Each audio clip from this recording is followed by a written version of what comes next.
അങ്ങനെ ഞങ്ങൾക്ക് ചെമ്മീൻ കിട്ടിയിട്ട് അപ്പം ഞാൻ ചെമ്മീൻ വേഗം എടുത്ത് അത് ക്ലീൻ ചെയ്ത് നമ്മുടെ പെള്ളിമാമ ഉണ്ടാക്കി ചെമ്മീൻ ചോറ് ഉണ്ടാക്കിയാലോ എന്ന് വിചാരിച്ചു. അപ്പോൾ പിള്ളേർക്ക് ഇഷ്ടമാണ്, എനിക്ക് എല്ലാവർക്കും ഇഷ്ടമാണ്. അപ്പോൾ വേഗം തന്നെ ചെമ്മീനെ ക്ലീൻ ചെയ്തു. ക്ലീൻ ചെയ്തതിന് ശേഷം അതിലേക്ക് ക്ലീൻ ചെയ്ത് കഴുകിയതിന് ശേഷം ചെമ്മീനിലേക്ക് കുറച്ച് ആവശ്യത്തിന് മുളക് പൊടിയും ആവശ്യത്തിന് മഞ്ഞൾപ്പൊടി ഇച്ചിരി ഉപ്പിട്ട് അതൊന്ന് റെസ്റ്റ് ചെയ്യാൻ വെച്ചു. റെസ്റ്റ് ചെയ്ത് വെച്ചാൽ ചെമ്മീൻ എടുത്തൊരു പാനിലേക്ക് വെളിച്ചെണ്ണ എടുത്ത് അത് ഫ്രൈ ചെയ്ത് വെച്ചു. ഫ്രൈ ചെയ്ത് അതേ പാനിൽ 2 സവാളയും ജിഞ്ചർ ഗാർലിക് പേസ്റ്റും 2 പച്ചമുളകും കൂടി ഒരു തക്കാളിയും കൂടി ഇട്ട് അതൊന്ന് വഴറ്റിന് ശേഷം വേറെ മസാല ഒന്നും ഞാൻ ആഡ് ചെയ്യണില്ല. ആകെ ഉപയോഗിക്കുന്ന ഗരം മസാലയും 1 ടീസ്പൂൺ കേട് മാത്രമാണ്. അതേ ഇതിലേക്ക് വറുത്ത് വെച്ചിരിക്കുന്ന പ്രോൺസിനെ ഇട്ട് ഇളക്കി യോജിപ്പിച്ച ശേഷം 5 മിനിറ്റ് റെസ്റ്റ് ചെയ്ത് കഴിഞ്ഞാൽ നമ്മുടെ പ്രോൺസ് റെഡി ആയിട്ടുണ്ട്.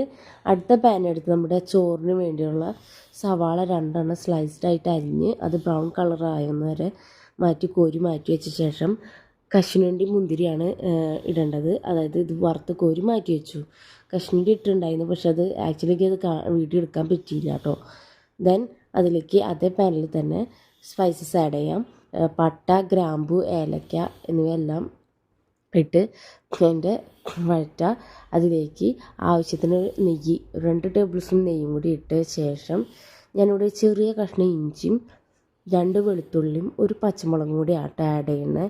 അതിലേക്ക് അര കഷ്ണം സവാളയും പിന്നെ കൊത്തിയരിഞ്ഞ് വെച്ചിരിക്കുന്ന നമ്മുടെ ക്യാരറ്റും കൂടി ആഡ് ചെയ്ത് ആ പച്ചക്കുത്തൊക്കെ പോകുന്നവരെ ഇളക്കിയതിന് ശേഷം ഞാനിവിടെ ഇതിലേക്ക് എടുക്കുന്ന റൈസ് എന്ന് പറയുന്നത് കൈമ റൈസാണ്, ജീരകശാല അരിയാണ്, അടിപൊളി അരിയാട്ടോ.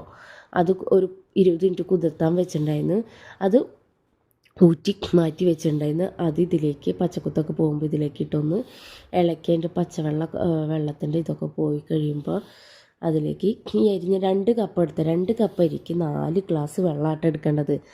അങ്ങനെ 4 ഗ്ലാസ് വെള്ളം, നല്ല തിളച്ച വെള്ളം ഉണ്ടെങ്കിൽ തിളച്ച വെള്ളം, അല്ലെങ്കിൽ ചൂടുവെള്ളം അതിലെടുത്ത് തള വരുമ്പോൾ ലോ ഫ്ലെയിമിൽ വെച്ച് അടച്ച് വയ്ക്കുക. 10 മിനിറ്റ് അടച്ച് വെച്ച് കഴിഞ്ഞ് ഓപ്പൺ ചെയ്ത് നോക്കുമ്പോൾ നമ്മുടെ റൈസ് വെന്തിട്ടുണ്ടാവും. വെന്ത ഇതിലേക്ക് നമ്മൾ നേരത്തെ വെച്ചിരിക്കുന്ന പ്രോൺസിനെ സ്പ്രെഡ് ചെയ്തതിന് ശേഷം 1 ടീസ്പൂൺ നെയ്യും കൂടി സ്പ്രെഡ് ചെയ്ത് വീണ്ടും അടച്ച് വയ്ക്കുക 5 മിനിറ്റ്.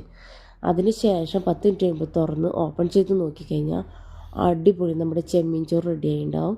കിഡിലൻ ടേസ്റ്റാട്ടോ. ഞാൻ ട്രൈ ചെയ്ത് നോക്കിയതാണ്, അടിപൊളി ടേസ്റ്റാണ്, ഒരു രക്ഷയില്ല കേട്ടോ. എന്നാൽ അത്യാവശ്യം എരിവുണ്ടോയെന്ന് വെച്ചാൽ എരിവുണ്ട്. അത്യാവശ്യം ഒരു അച്ചാർ, ഒരു സർലാസും കൂടി ഉണ്ടെങ്കിൽ നമ്മുടെ ചെമ്മീൻ ചോറ് കഴിക്കുക, അടിപൊളി ടേസ്റ്റാട്ടോ. അപ്പം നിങ്ങൾ ട്രൈ ചെയ്ത് നോക്കണേ. ടാറ്റാ, പപ്പായ്, നാളെ കാണാം.